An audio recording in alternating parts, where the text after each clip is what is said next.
Assalamualaikum warahmatullahi wabarakatuh. Perkenalkan, nama saya Daniel Semit, nomor induk mahasiswa saya 2021-53095. Saya berasal dari Prodi Sistem Informasi kelas C. Pada kesempatan kali ini, saya akan mempresentasikan paper saya yang mengenai Green Finance, sebuah langkah menuju pembangunan berkelanjutan. Pengertian Green Finance tersendiri yaitu tidak ada arti standar Green Finance. Green Funding pendanaan dicirikan sebagai bantuan terkait uang untuk green development atau pembangunan yang pada dasarnya mengurangi zat perusak ozon dan pembuangan racun udara. Green Development menunjukkan sebagai pembangunan melalui perdamaian antara ekonomi dan bumi. Dana dalam perkembangan modern dan keuangan dengan berkurangnya emisi zat perusak ozon dan kontaminasi ekologis lainnya adalah green financial. Green development adalah jawaban untuk 3 bahaya saat ini terhadap ekonomi dunia, khususnya perubahan lingkungan, kebutuhan vitalitas, dan keadaan darurat terkait uang. Green financial menghadapi ujian yang luas untuk membangun adat hukum anggaran di setiap negara. Latar belakang atau sejarah Green Finance. Jadi pada tahun 1992,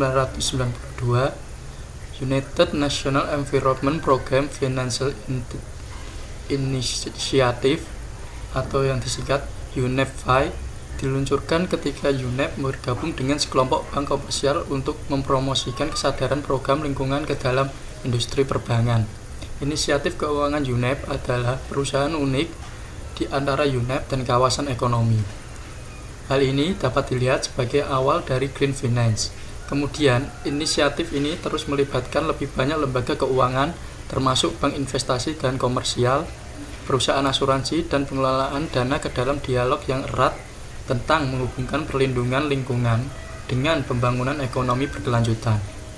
Hal ini bertujuan untuk mengintegrasikan pertimbangan lingkungan ke dalam layanan dan praktik keuangan saat ini.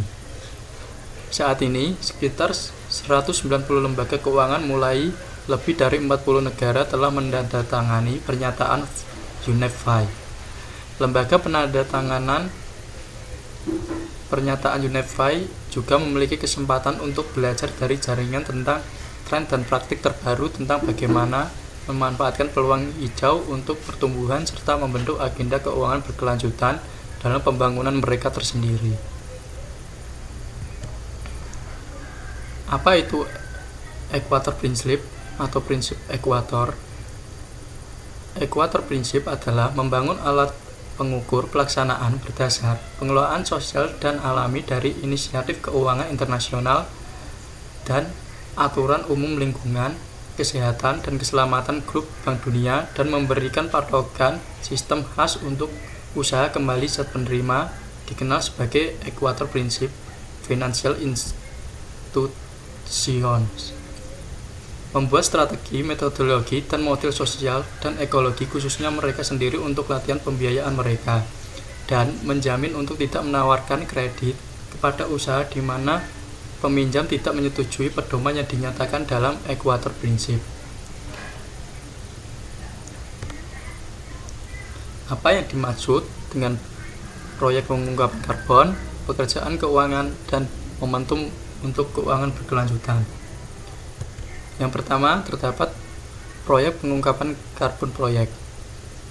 Pengungkapan karbon proyek atau CDP adalah asosiasi nirlaba yang mendorong perusahaan, investor, dan organisasi lain untuk mengungkap emisi gas rumah kaca dari operasi mereka dan menilai potensi paparan mereka terhadap risiko terkait perubahan iklim. Ini memberikan peserta dengan dampak iklim mereka dengan menerapkan sistem pelaporan perubahan iklim.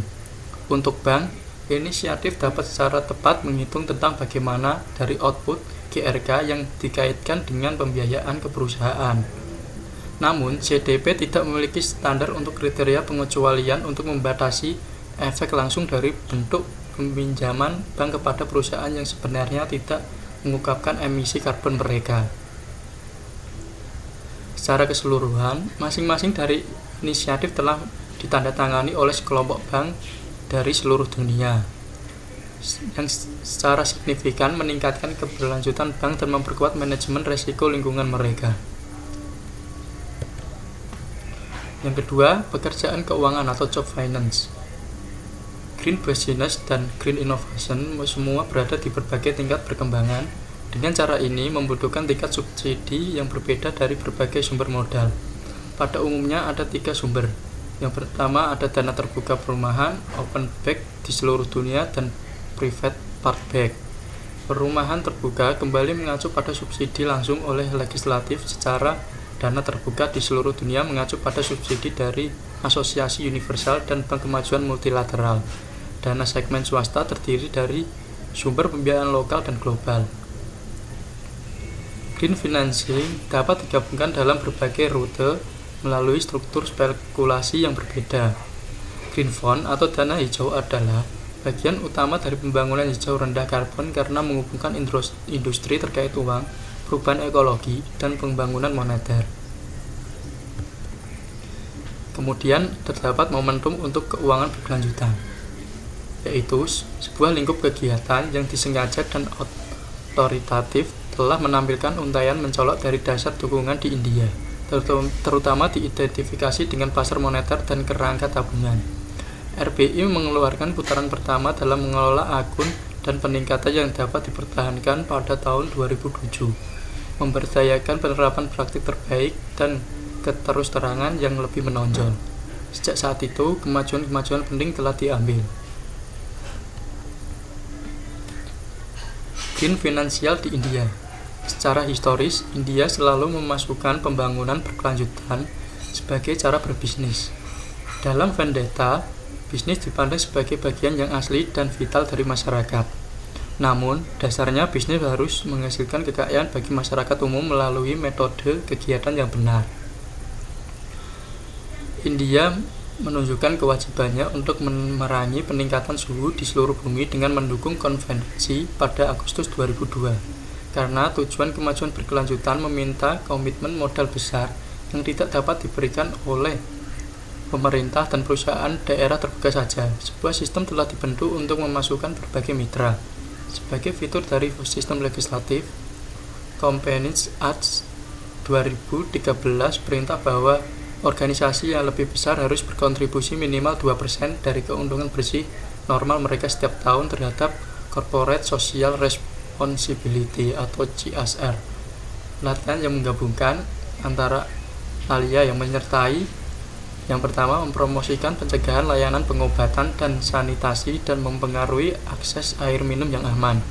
Yang kedua, memastikan dukungan alam, biologi, menyesuaikan keamanan vegetasi bervariasi secara luas, kesejahteraan makhluk, agroforestry, pelestarian aset karakteristik, dan menjaga sifat tanah, udara, dan air. Kemudian yang terakhir, kontribusi atau aset.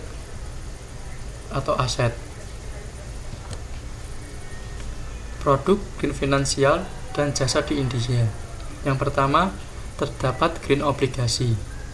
Green obligasi sendiri yaitu perangkat yang memiliki karakteristik mirip dengan obligasi kupon standar, tetapi perbedaannya hanya bahwa penerbit obligasi ini menggunakan hasil dari obligasi dalam proyek-proyek hemat energi yang terkait dengan energi terbarukan, pengurangan produksi, reboisasi, dan lainnya.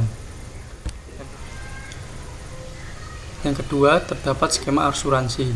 Skema asuransi hijau adalah skema yang memberikan perlindungan risiko dengan premi rendah dan peningkatan cakupan green produk untuk meminimalkan dampak perubahan iklim sehingga mendorong perilaku perusahaan yang baik.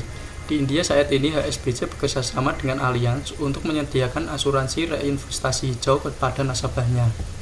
Kemudian yang ketiga, skema pinjaman. Skema pinjaman adalah skema pembiayaan yang ditawarkan oleh bank komersial dan lembaga keuangan dengan tingkat bunga lunak yang diarahkan untuk memberikan dukungan bagi investasi dalam proyek-proyek yang hemat energi. State Bank of India atau SBI telah meluncurkan green skema pinjaman bunga bank rumah dengan suku bunga rendah untuk mendorong pelanggan memilih perumahan hijau, yaitu lembaga pembangunan yang disertifikasi oleh lembaga peringkat seperti Leadership in Energy and Environment Design atau LEED India, India Green Building Council atau IGBC, dan dari Griha dari BGST India. Kemudian yang terakhir ada cakupan green finansial masa depan di India. Keberlanjutan lingkungan menjadi isu utama di tingkat dunia, telah meningkatkan ruang lingkup investasi dalam proyek-proyek hijau yang memanfaatkan sumber daya energi terbarukan. Oleh karena itu, banyak bank dan lembaga keuangan berharap dapat memanfaatkan sektor yang sedang berkembang ini. Dengan demikian, akan ada peningkatan permintaan obligasi hijau dan dana hijau terstruktur. Selain itu, investor akan mendapatkan keuntungan dari diversifikasi investasi pada obligasi tersebut. Hal ini berlaku dalam konteks India juga sebagai studi McKinsey dan CO menemukan bahwa kemungkinan peningkatan emisi karbon menjadi 5-6,5 juta MT di India dapat diturunkan sebesar 30% hingga 50% pada tahun 2030 dengan berinvestasi dalam teknologi hemat energi dalam membangun infrastruktur.